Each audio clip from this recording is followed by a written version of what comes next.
Hello again. What I'm going to be making now is the goblet.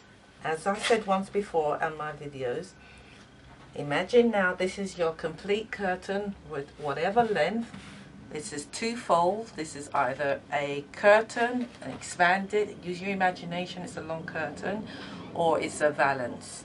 So now, and with this now is going to be goblets and pinch pleats are they're done in exactly the same way, but I'm going to show you it twice. So right now we're going to do goblets. So here's our buckram. This one is going to be a 5-inch goblet. So we're going to turn the top of your curtain under, and I'm going to have a 6-inch seam allowance from the top. Right, so the end of my curtain is, no, I'm going to make it a 10-inch, just like the others. Put it back to 10-inch. Now that's too much waste. 6-inch. So let's make this a 6-inch, which is 11.5 turnover, because we always measure from the hem of the curtain. So there's 11.5. Let's turn the tape measure that way. So that's going to be 32 centimeters. So we measure 32 centimeters all the way along. Make sure it's nice and straight. We do not hem our curtains from the bottom of the curtain. We deal with that first. So there we have it. And then all we do now is put our buckram inside.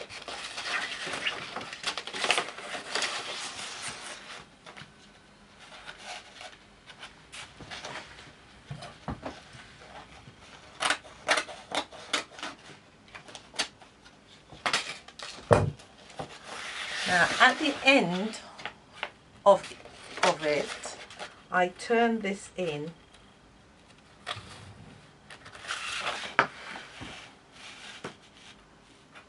Can you see this end? From the edge, I turn it in and I let this end bit be thick. Why do I do that? Because that's almost the weakest spot for when you're putting your pins in. It needs to be really thick and strong to hold that pin.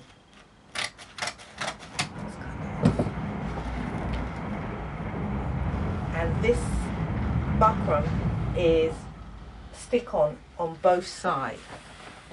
Now, you can do this two ways. You can leave it like this, or you can fold this in, for those who haven't got an overlocker, and you can stitch this along and hold it still for you. But that stitching sometimes shows on the other side of your fabric. If your fabric is so busy, it doesn't show. But this side is a better quality. So if you don't have an overlocker, or you just stitch this before you hem it, just one stitch and it'd be nice and finished. So we do this and we iron it down so that it's thick. Now, doing the working out for pinch pleat is the hardest thing you would ever do. I tell you what, it blows your head off working that out. Right, let's find the center of this. The center is here. So what I'm going to do, because what you normally do is to do your working out for your window, you will say, okay, my finished width of the window is say 50 inches. Right, but your fabric, you'll be working on 2.5 times the amount, or even 3 times the amount, depending on what you want to do. And to be mean, you might even do 2 times. But when you do that, this here is so long. So as you can see, this is, I think, this is 52.5 inches, but the wood that it's going on is only 21 inch. So what you have to do is you have to deduct the 21 inches from your fabric.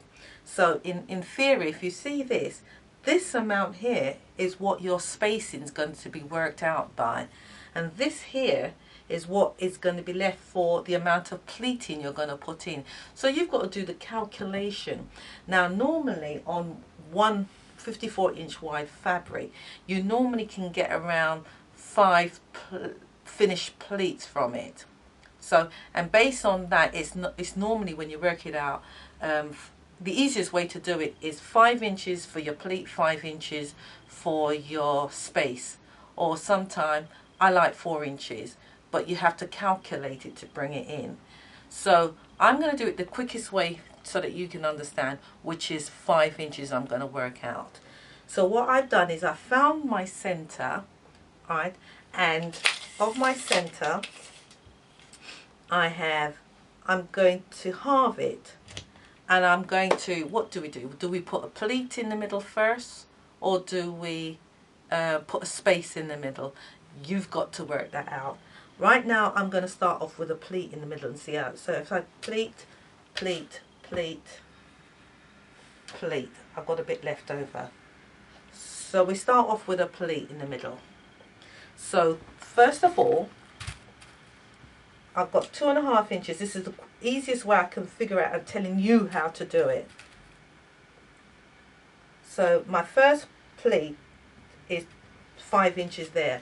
From here on now, I'm going to measure 5, 10, 10. I'm working in inches. Alright, so let's do it. So that's the first one. So that's 1. And that's a pleat. And what I do to remind myself that it's a pleat is I put a pin going the other way to say that is a pleat. Right, so that is a space. Pleat, space. The next 5 inches is going to be a pleat. Right. The next one is a space, which is 5 inches again.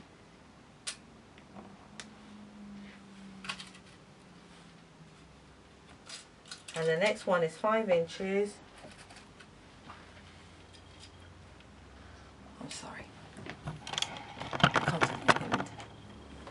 The next one here is 5 inches, which is a pleat, space, yeah, pleat. And the next one here is a space. And as you can see, it's almost 2.5 inches. I'm fine with that. So what I've got is I've got the center here, which I put a pin in for the center, and I divided it by 2. So 2.5, that's our 2, which gave me a pleat dead center of my fabric. So I've got a pleat, I've got a pleat, I've got a pleat right there, and in between I've got a space, I've got space, and I've got space here. So that worked out well. So now I will continue the other side. In order to get it equal, I won't calculate it. I'll just fold it in half, and I'll just copy, use it as a and copy. I hope that is the simplest way of telling you how to work your pleats out. If you use 5 inches, it's easier, but sometimes you've got to really calculate, because I like my pleats really when they're 7 inches wide. Now that's a nice pleat. This one is a bit skimpy. So I've done that now. What I do now is when I take it to the machine, where the, oh, let me put the pins in to remind me. That's a space. That's a space. And at the end is a space. So they're equally spaced out.